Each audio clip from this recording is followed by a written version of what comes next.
Did you see that they took down a fence that was protecting an ICE facility? They keep using language. I think language does have an impact on people. And when you call people Nazi, a fascist, Gestapo, you know, Gestapo-like tactics, et cetera, does this not have an impact on people? Do you dehumanize them to the point where you can convince maybe unstable people that they're doing the will of God if, oh, they challenge and take them on?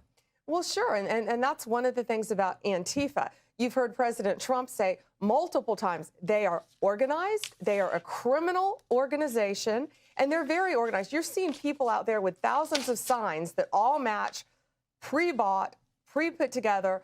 They're organized and someone is funding it. We're going to get to the funding of Antifa. We're going to get to the root of Antifa, and we are going to find and charge all of those people who are causing this chaos in Portland and all these other cities across our country. In a rare twist, Pam Bondi was the voice of reason, and Sean Hannity, the provocateur, was spinning out of control. When a conversation about crime and protest turned conspiratorial, Bondi grounded it in law, not outrage. It's a missing child. A missing child is a missing child who's been taken away from their parents, abducted children who are on their own, all under the age of 18, teenagers and younger. 44 missing children. Some have been taken by non-custodial parents, but 44 have been recovered. Finding one is enough to make it all worthwhile. And then you take that to Chicago. They had 571 homicides last year. Pritzker should be begging Donald Trump to come in. And, you know, on what you said about Memphis, we have Mayor Paul Young working with us. He's amazing. He's a Democrat. He wants to make Memphis safe. Right here in D.C., Sean, look how safe D.C. is now because of Muriel Bowser working with Donald Trump. Metro Police, Transit Authority Police, right here, working with all of our federal agents hand in hand, and our National Guard. Pritzker's lost his mind. I've been here all day. It's a discernible difference. Thanks to Donald Trump. It is a discernible difference. It's a very different place. So the president, I guess he talked about if they will not enforce the law, if they will not keep American citizens safe in towns and cities, that it may result in him invoking the Insurrection Act. Let's talk about the legality of that. Sure. He absolutely has the right to do that, the legal authority to do that. We didn't have to do it in Los Angeles. They came in, they cleaned up the riots. You saw, look how much better L.A. is after the president brought in the National Guard. But look at Portland, look at Chicago. They're sanctuary cities, they're sanctuary states. They are forbidding in Chicago, this mayor, Brandon Johnson, is forbidding the police to work with ICE to get illegal aliens off the streets. Here's one example. There was an illegal Mexican in Chicago. He should have been in prison, illegally there. He was in prison. He got released from prison. Instead of being deported, they kept him right there, and he beat a 21-year-old to death. Right in Chicago. How are they condoning this behavior? Did you see that they took down a fence that was protecting an ICE facility? They keep using language. I think language does have an impact on people. And when you call people Nazi, a fascist, Gestapo, you know, Gestapo-like tactics, et cetera, does this not have an impact on people? Do you dehumanize them to the point where you can convince maybe unstable people that they're doing the will of God if, oh, they challenge and take them on? Well, sure. And that's one of the things about Antifa. You've heard President Trump say multiple times they are organized, they are a criminal organization, and they're very organized. You're seeing people out there with thousands of signs that all match, pre-bought, pre-put together.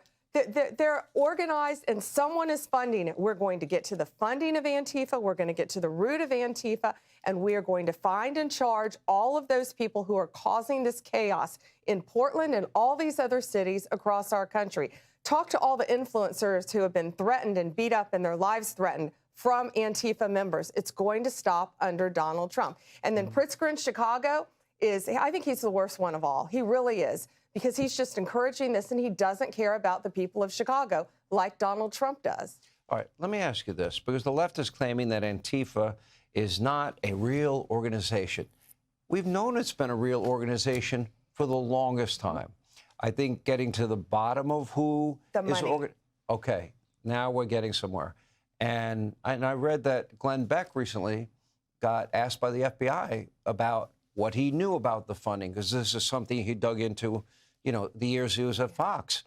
And he believes that there is a funding effort, which to me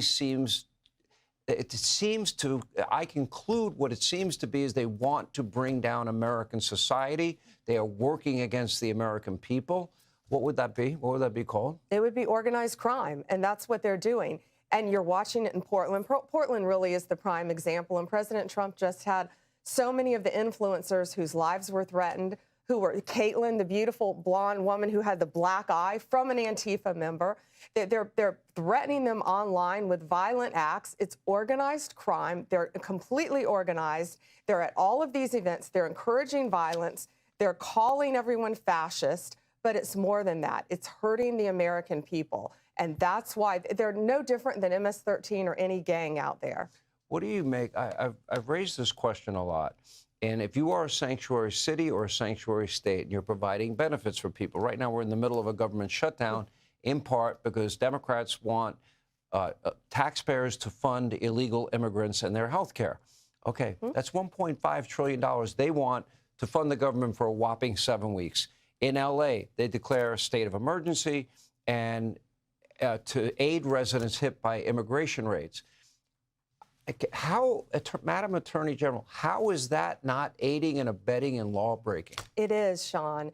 It is. And, you've got Chuck Schumer out there fundraising during a government shutdown. He's fundraising in California during the shutdown. Yeah. This exchange was notable not for its content, but for its reversal. Outrage normally reigns supreme on Fox News, with Reason taking a back seat, but Pam Bondi unexpectedly emerged as the adult in the room. While Sean Hannity shouted about language causing violence and fences being torn down, Bondi focused on the fundamentals: law, enforcement, and proof. Her argument was simple but powerful. Panic does not fix chaos. It is handled through competent governance and interagency coordination, something that has been lost in the partisan noise. Hannity's penchant to moralize every occurrence as evidence of cultural decline turned the discourse into show rather than substance. Bondi, on the other hand, approached the situation as a prosecutor would. He focused on facts, legal jurisdiction, and accountability. That is an important distinction, because Bondi understood, and Hannity ignored, that law enforcement is not a show. It is a process. Her persistence on proving and prosecuting Antifa's finances and structure, rather than simply shouting about it, pierced through the guesswork. Hannity's emotional appeals may increase viewers, but they provide little information or solutions. This event also revealed a deeper rift in conservative media, the difference between governing and grandstanding. Hannity feeds on the latter, characterizing every crisis as existential and every opponent as malevolent. Bondi, at least in this interview, declined to play the role. When she mentioned Democrats like Memphis Mayor Paul Young and D.C.'s Muriel Bowser working cooperatively with federal authorities, she deviated from Fox's normal script of persistent divisiveness. Her tone was practical, not apocalyptic. That pragmatism is uncommon in today's conversation, where confidence is more important than truth. Bondi's remark that Pritzker's lost his mind was not partisan venom.